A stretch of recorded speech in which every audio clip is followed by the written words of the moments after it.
Is it affordable to live in Temecula or Murrieta in 2026? For families of 4 in this video, living here for the past 10 years and seeing costs go up, what you can expect for housing, utilities, having fun, doing things with your family. So I think, to be honest, my video here that I'm going to do today is going to be a little more accurate than what you're going to find online, because I've actually lived it and can give you very precise numbers. The biggest cost for a family of 4 moving to Temecula or Murrieta is going to be housing.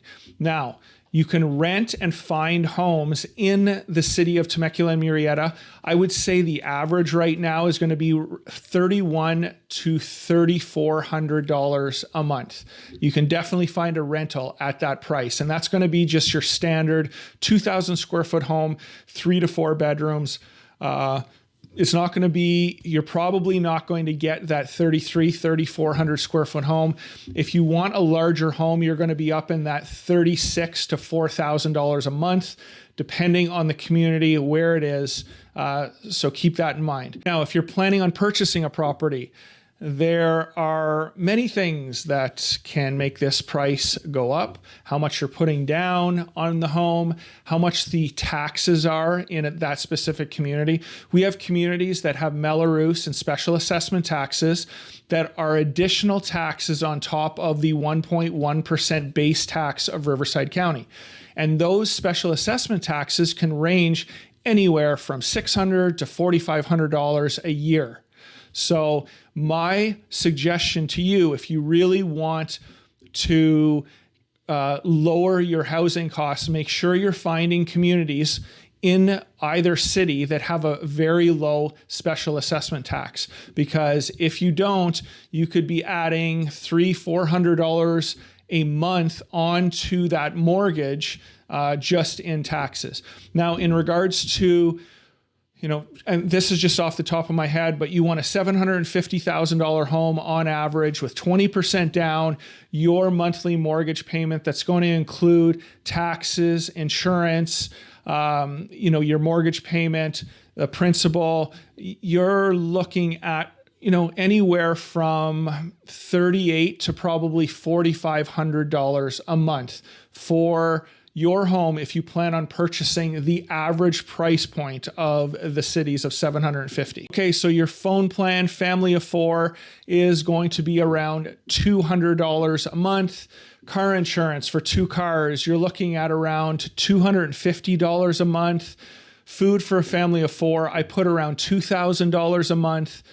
Dining out, again, this could be, I have it at $500, but if you're going out twice a week with your family, this could get up to easily $1,000 a month if 4 people are going out having drinks and eating.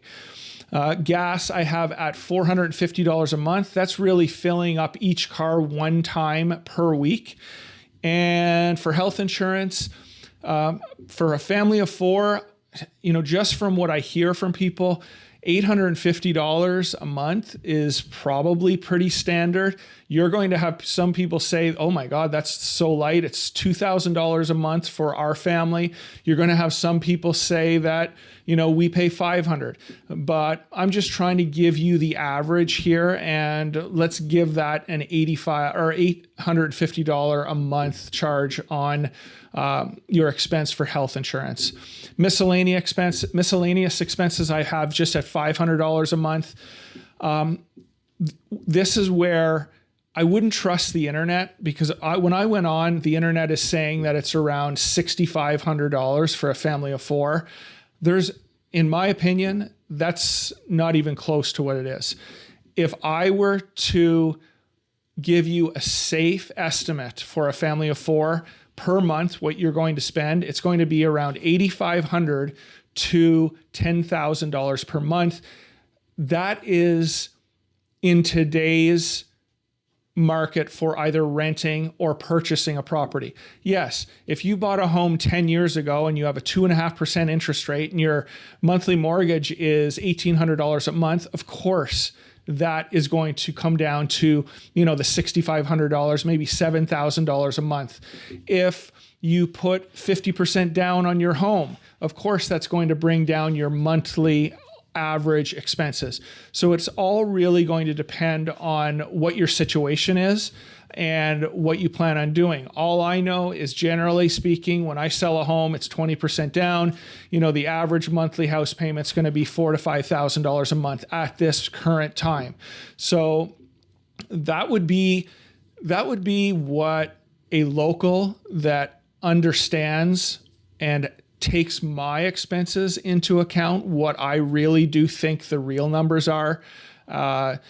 Be very, very careful with going online and taking some of the internet's advice on what it is per month.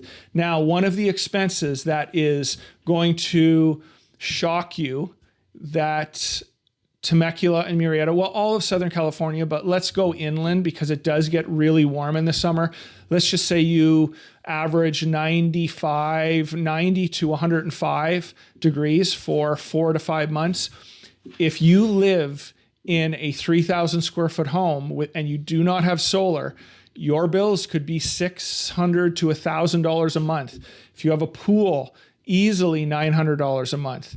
So you have to be very careful. That is one expense that you might not realize. And let's just say you move in November. Oh, my electric bill's $150. That's fine. And then you get to May, June, July, August, and September.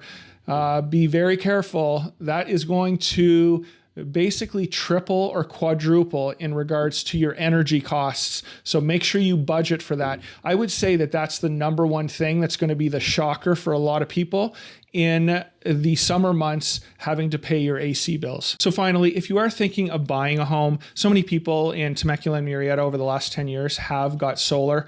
So that is going to be an option with you if you're purchasing a property, but you just need to figure out, A, is it leased? Is it purchased? Is it paid off? Those are all questions that you are going to want to ask probably even before you make an offer on a property, and make sure you have all of the information up front. Dual pane windows. Again, most people, the homes in Murrieta and Temecula are relatively new, 1985 and up. So I would say most homes have dual pane windows. Also learn sort of the schedule in regards to when electricity costs are the highest, and maybe tailor your AC use to those. But I would think that those are the major things that you can look at when purchasing a home and keeping your AC or electricity bills down in the summer. Thank you very much. Please contact me. My name is Joel Daniel. I have a brokerage here, Greenleaf Real Estate and Appraisal. You can look on Google for our reviews. We've got 65-star reviews. I do a lot of relocation for people.